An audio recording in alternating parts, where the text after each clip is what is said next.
Welcome into the latest edition of Extra Time. Shaka is ready for this one, as is Stevie Nicol. Stuart Robson's with us too. Stevie's ready, got a new haircut today, especially for the show. Oh, looking good, Stevie. Wednesday. Oh, it's just grown out a little bit. Yes. Yes. Settle down. Not that sharpest.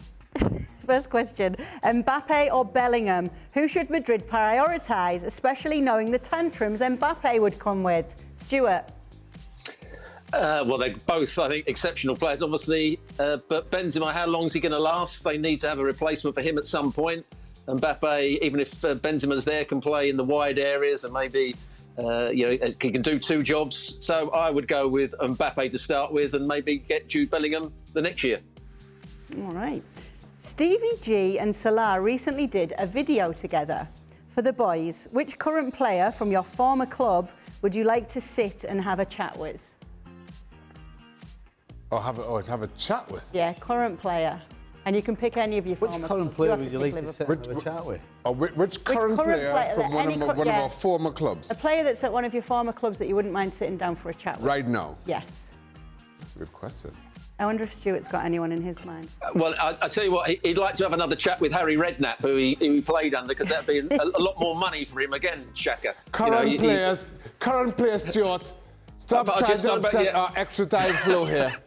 Current players at your old clubs. Yeah. I'd say Xhaka at Arsenal would be a good one, because he's turned it around from being a spoilt child at times, getting himself sent off, the butt of the crowd, and suddenly he's the fans' favourite and put in very good performances and maybe taking Arsenal to the title. So I'd like to know how he's turned it around. Is it somebody else or is it all him? And remember Stuart's interviewing skills. Was it last summer, Stuart? You need to answer that, wasn't it? Yep. Stuart did a really good job. Well, I'm not sure about that. We thought you did a great job. Anyone come to mind? Yeah, but, I'm not going to... Stuart went a very serious route, didn't he? It doesn't... What would you want to talk about that? Well, what would you want to talk about? I'll go with Robertson, Liverpool. Yeah, have a good crack, have a couple of beers. Absolutely. I don't fancy sitting and having a serious conversation with him, to be quite honest with you. Ever. Exactly. You're only a football pundit, Stevie. You're only a football pundit. You don't want to talk about football, do you? Exactly. Hold on. I'm going to walk around with a ball under my arm. Guess what I do for a living? Andy Robertson. Aye. For a pint and a giggle. A pint and a bit of a laugh, aye. I got Nick Pope because I had to pick a goalie. I just feel like I have to pick a goalie. It'll be a very serious conversation, though. It looks a bit serious. Yeah, it'll be very serious. Because, Stevie, not so serious. Stevie, not so much. Why do you want to talk about football? Well, I'll tell you what why would I do that? Why would we ever want to do that? Following Shaka's unpaid, maxed credit card story. What did you treat yourself to with your first pro paycheck? Shaka didn't pay a credit card bill once, left America, came back to America, got the bill. Yep, sure did. So what did you treat yourself to with your first pro paycheck, Stuart? Oh, I tell you what, it was a knocked off Burberry coat, I think, and knocked off means I think it fell off the back of a lorry. My mum used to work in a bank, and she came home one day and said, some bloke at work's offering a Burberry coats for about 50 quid. I said, I'll have one of those. I thought they were genuine. Well, I think it was a genuine one, but I'm not sure how he got to get it. That's the big question. Nice. Off the back of a lorry, probably genuine. CV? Oh, dead easy. The first check I ever got, I distinctly remember going into the pub and not having to figure out how many pints I could afford. Because it used to be on the dole. So whenever I used to go to the pub, I'd be like, right, how much have I got? How much is a pint? I go, right, that means I can have, if I go slow, I can make it last for about 3 hours. Were you one of those who had like your little piles of coins? Oh, no. No, I just every now and again I'll be like, I've seen how much I had. I can still have another 2 before I have to go home. So basically, you treat yourself to a barman. Keep them coming. I treat myself to a pint. I didn't have to worry about whether I was going to run out of money. Stevie was one of those ones that always walked out just as it was his round to come. Oh, yeah, I've got to go home now. So all habits die hard as well, Stewie. See, here's the thing, Yeah. Robbo. Back then, I never got involved in any of that nonsense. I got my own. Right. I got my own. Because I knew how many I could afford, and that was it. So I didn't get involved in that. If somebody wanted to buy me a pint, then I wouldn't knock it back. But they knew they weren't But you getting would one knock it back. They can tell by a little stack of coins. Honestly, I've only got 2 stacks of coins Thanks for left. that, but I'm not buying you one back, though. Okay? But hang on. Because I've only got enough for 2 more. Nothing's I love changed, though, Stevie. I've been out with you. Nothing's changed. All habits die really hard. First pro contract, more pints. That's exactly what I'm going to do today. Exactly, yeah. Shaka, what did you actually pay for with yours? I bought a white Guess sweater. I remember it well. It was a brand with a little question mark. Yep. Guess by Georges Marciano. I still remember it to this day. It was brilliant white. Big time. Yeah, oh. Were you walking around like that, Like- giving it all that? Well, yeah, you're not wrong. You're not wrong. I went everywhere. You could see me Massive coming a time. mile off. It was bright white. Kate, I know what he bought with his signing on fee when he went to West Keep it Ham. moving. Keep it. Don't stop. We have to That stop red inviting this short Maserati in with this the show. top down. That's what he bought with his paycheck at West Ham. Don't worry about that. Massive time, dear. Shaka. With Shaka. don't listen Shaka to 1 Stuart. written on the back. Oh my goodness. Do not listen to Driving around the West End to show off. Yeah, Did well, the they- East End mainly. Shaka 1. I mean, who has a number plate? Don't Shaka encourage 1. him. Kate, don't encourage him. Don't encourage him. Did you pay for it? I paid for my car, yes. Paid for the cars that I had. All right. That's all. That's all I'm saying. To the guys, what do you miss the most from your playing days? The roar of the crowd after you score a game-winning goal or make a game-winning save, or all the dressing room antics and camaraderie? Just romantics. That was a great part of the game. I think that's the part that I'll speak for myself. That's the part I miss the most when I packed it. Just that camaraderie that came with it. Stevie? I mean, there's no question that's brilliant. But I tell you what, though, when you score a goal, just that second or however long When you it lasts. score in 3 different leagues as well. Well, Four. We had Four the different other day. leagues. That's right. When you Yeah. score in 4 different USL. leagues. Yes. You can't even. I mean, that's why you played in the first You place. see, for keepers, it's different though. So, like, I remember speaking to Craig Forrest, who I played at West Ham, and he summed it up perfectly. As a keeper, it doesn't matter how good a game you're having. You want the game to end. Because even if you're having a blinder, you know one mistake, everybody's going to forget all the great saves that you make. Whereas for an outfield player, if you're playing well and you score, you want the game to go all night long.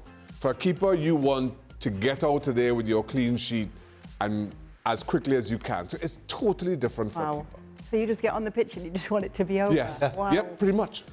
Yep. Just blow this off, ref. Time to go. It's a bit like hosting this show. Stuart? With that, I'm with Stevie. Scoring a goal in front of 50,000 people, the adrenaline that gives you. And by the way, I had no friends. I didn't like anybody at the football club, so I didn't have the banter in the dressing room like Shaka did. You could have gone for a pint with Stevie. I love that. Nobody liked me. I that didn't would have been care. even worse. Shaka, do all goalkeepers yell at their teammates when a goal goes in? Particularly Jordan Pickford seems to be over the top with his blame. Yeah, that's something I never did. I think if you make a mistake and it leads to a goal, you know. You don't need me to tell you. If you make a mistake and we manage to keep it out, that's when I would more kind of shout about what went wrong and how to put it right. But I think once the ball hits the back of the net, you know, and nobody needs me to kind of add to that. So I also have a problem with keepers who just go chasing after defenders when I go. I don't like that. I don't like that. And Hate it. it is so annoying. Just, you've done your job. Yeah. Shut up. Running after people, trying to tell them what they should have done. It's too late. How about you talk to them before it happens and prevent it? Aye, that annoys and me. there's another thing to that, Stevie. Goalkeepers don't know what went wrong or what went right anyway. They have no idea. Yeah. And you know, all I would say is, if a goalkeeper started rushing out, just get back in your goal and save it. You know, stop all the antics. Pathetic. No one know why nobody likes Dewey. Goalies. I didn't realise why he had no Well, friends. I played when I first started playing. I played with one of the greatest, Pat Jennings. He never said a word apart from goalkeepers. That's all he ever said when a cross came in. Goalkeepers, and he'd catch it. He never moaned. He never said anything. He never gave you a well done. He just got on with his job. Yeah, Clemens was the same. Biggest hands. Bruce, Jennings. even Bruce never said anything to you.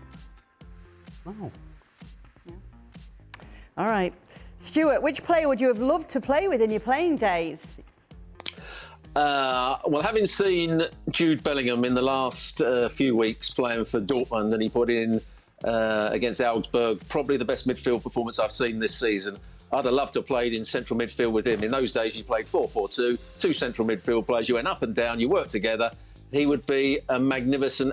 Or Declan Rice. Declan Rice would play that little bit deeper, and it would allow me to make more forward runs. So, yeah, Declan Rice or Jude Bellingham. Nice. OK, who would the guys consider to be the best Premier League era rivalry of all time? Liverpool United, United Arsenal, or another?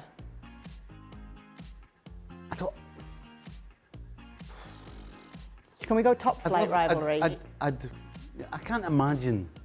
See, I've never been to a Tottenham Arsenal derby, for example. So I wouldn't know how bad that is for the opposition going there. I think it's more about the era, you know, so when it's over the space of time. Like, obviously, the most recent being City and Liverpool. I got Liverpool United I got forever United. is just... You can't lose. I go Liverpool. For as long as I can remember. Can't lose. I concur. But I don't think Manchester United and Liverpool, I don't think there's too many times where they've been challenging for the title at the same sort of time. Manchester United had their days, Liverpool have had their days, whereas Manchester United, Arsenal, it was backwards and forwards. They hated each other. Not, Ferguson against Arsene Wenger. That was a rivalry for a good few years where you weren't quite sure who was going to win the league. I think that's the top rivalry since the Premier League has been introduced. All right. Next question. I like this question. It's the last question as well. I'll start with you, Shaka. Who was the most honest manager you played for during your career? The manager who was candid and let you know exactly what you were doing right and doing wrong. I liked playing with Kenny Dalglish. I thought Kenny Dalglish was always honest with me, even when he dropped me for Newcastle. I thought he was honest, and that's all as a player you ask as a manager. And Leo Bernaka for Trinidad and Tobago, who another man I totally loved and enjoyed playing under. So those one club, one international. Nice. Okay, Kenny. You knew exactly where you stood every second of the day. As far as being a player and him being your manager, you were never in any shadow of doubt of where you stood, ever. That's all you can ask for. Obviously, we know Stuart's going to say Bobby Gould. So I think he would be bottom of my list. I played under three managers, and everybody would say that Terry Neal, you couldn't always trust what he said. I mean, he's not with us anymore, but he did everything he was going to say. When he came round my house at 13 years old, everything he told me that was going to happen, happened. He picked me at 17. He played me every week. He said, you know, he wrote something in his book about me, so I was very happy with him. Then Don Howe took over. I had the same relationship with him, and I had a very good relationship with John Ryle, who always spoke the truth and was very honest. So they were the three managers that I would say I fully trusted and liked. All right, nice stuff. That's it then. That's it for the latest edition of Extra Time. Thank you so much for sending in your questions. We'll be back tomorrow to do it all over again. Go for a pint, Shaq. You're back. Oh, all right. Where's your pile of coins? Well, thank you very much for watching ESPN on YouTube. For more sports highlights and analysis, be sure to download the ESPN app. And for live streaming, premium content, and let's not forget as well, ESPN FC 7 days a week. Subscribe to ESPN Plus.